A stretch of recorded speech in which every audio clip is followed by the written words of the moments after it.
Welcome back. Let's bring you more details now on this Iranian warship that has been sunk off the coast of Sri Lanka. The Sri Lankan Navy has been speaking to the BBC, saying about 140 people were missing.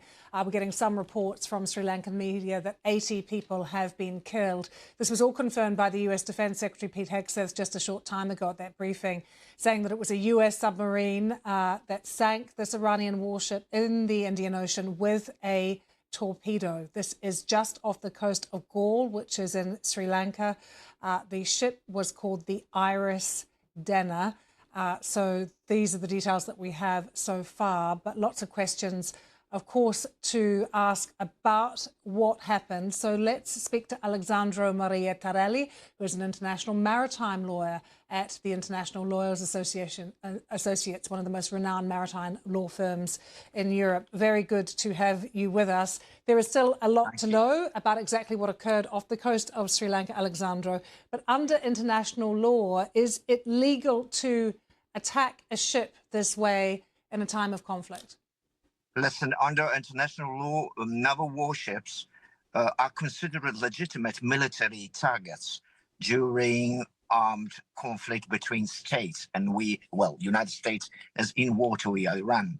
The fact that a ship is located in international waters does not make it immune from attack by the international law.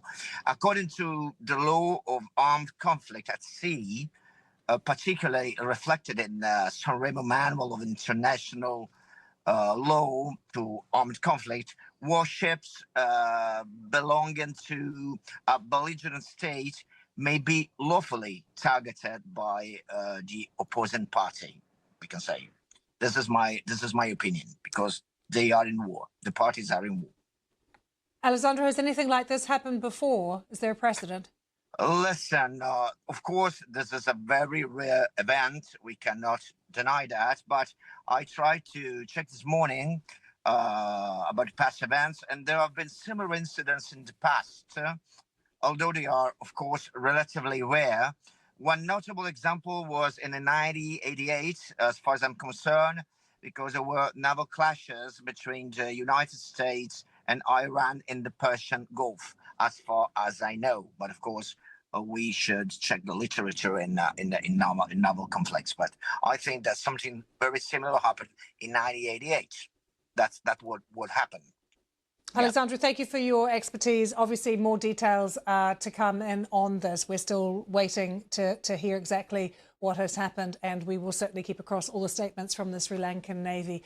The BBC has been in contact with them as well.